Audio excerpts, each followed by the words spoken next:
Hello সবাইকে। আজকে অনেক দিন পর একটি রেসিপি ভিডিও দেখাবো তোমাদের। তো আজকে আমি রান্না করেছিলাম গলদা চিংড়ি মাছ বোনা। তো কিভাবে করি সহজভাবে সেটাই তোমাদের সাথে শেয়ার করছি। এখানে চিংড়ি মাছগুলোকে ভালো মতো ধুয়ে পরিষ্কার করে নিয়েছি। এখন কড়াই বসিয়ে দিলাম। আর আজকে রান্নাটা করব আমি সরিষার তেলে, চাইলে কিন্তু তোমরা সয়াবিন তেলও করতে পারো। তো সরিষার তেলটা দিয়ে মাছগুলো আমি হালকা হলুদ এবং লবণ দিয়ে মাখিয়ে হালকা একটু ভেজে নিব। পুরোপুরি ভাজার কিন্তু প্রয়োজন নেই, জাস্ট হালকা 1 মিনিটের মতো একটু ভেজে নিতে পারো। তো মাছগুলো আমি হালকা একটু ভেজে নামিয়ে নিব। আর চিংড়ি মাছটা কার কার পছন্দ? আমার কাছে তো গলদা চিংড়ি মাছ বা নর্মাল চিংড়ি মাছ বোনাটা খেতেই ভালো লাগে। যাই হোক, কথা বলতে বলতে মাছটা কিন্তু ভাজা হয়ে গিয়েছে এবং ওই কড়াইয়ের মধ্যে আমি আরেকটু তেল অ্যাড করলাম এবং দিয়ে দিলাম অনেকগুলা পেঁয়াজ কুচি। পেঁয়াজ কুচিগুলাকে একটু ভালো মতো নেড়ে চেড়ে একটু হালকা সটে করে নিতে হবে এবং পেঁয়াজটা যেন খুব তাড়াতাড়ি নরম হয়ে যায়, এজন্য আমি দিয়ে দিলাম পরিমাণ মতো লবণ। লবণটা দিয়ে কিছুক্ষণ সময়ের মতো পেঁয়াজটাকে আমি একটু ভেজে নিব। এই ধরো 2 থেকে 3 মিনিটের মতো লেগেছে পেঁয়াজটা সফট হতে।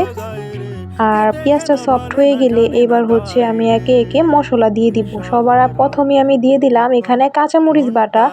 চাইলে এখানে আস্ত কাঁচামরিচটাও দেওয়া যেত, কিন্তু একটু ঝালের পরিমাণটা বেশি পাওয়ার জন্য আমি এখানে বাটা মরিচটাই ব্যবহার করেছি। এবং দিয়ে দিলাম চিংড়ি মাছের যে মাথাটা ছিল সেই মাথাটা বেটে সেই রসটা দিয়ে দিলাম। এটাতে কিন্তু চিংড়ি মাছের তরকারিটা অনেক সুন্দর একটা ফ্লেভার আসে, তাছাড়া খেতে কিন্তু অসাধারণ হয়। এরপর আমি দিয়ে দিব এখানে গুঁড়ো মশলা, যেমন দিলাম পরিমাণ মতো হলুদের গুঁড়া এবং পরিমাণ মতো শুকনো মরিচের গুঁড়া। বাস এতটুকুই মশলা দিব, আর কিন্তু এক্সট্রা কোনো মশলা দেওয়ার প্রয়োজন নেই। আর চিংড়ি মাছ অথবা ইলিশ মাছ রান্নার ক্ষেত্রে আমি অবশ্যই মশলার পরিমাণটা একটু কমিয়ে দিই, কারণ এই মাছগুলোর যে রিয়েল ফ্লেভারটা, যে রিয়েল একটা স্মেল থাকে, সেটা আমার কাছে খুবই ভালো লাগে। যাই হোক, এখানে পেঁয়াজ হলুদ মরিচের গুঁড়া ভালো মতো কষিয়ে হালকা একটু জল দিয়ে এরপর আবার একটু কষিয়ে আমি ঝোলের জন্য পরিমাণ মতো জল দিয়ে দিলাম। যেহেতু এটা একটু ভুনা ভুনা টাইপের রান্না হবে, এই জন্য কিন্তু বেশি একটা জল দেওয়ার প্রয়োজন নেই। আমি হালকা একটু জল দিয়ে এরপর চিংড়ি মাছগুলো দিয়ে সুন্দর মতো ঝোলটা শুকিয়ে গেলে নামিয়ে নিব। জাস্ট আর একটু সময় আমি চুলার মধ্যে রেখে দিব। আর এই তরকারিটা কিন্তু বোনা বোনা গরম গরম ভাতের সাথে খেতে জাস্ট অসাধারণ লাগে। কে কে আমার মতো এভাবে রান্না করে খাও তারা অবশ্যই জানাবে। তবে যারা না খেয়েছো তারা অবশ্যই একবার হলো এভাবে রান্না করে খেয়ে দেখতে পারো, অনেক বেশি ভালো লাগে। আমার কাছে তো খুবই খুবই পছন্দ।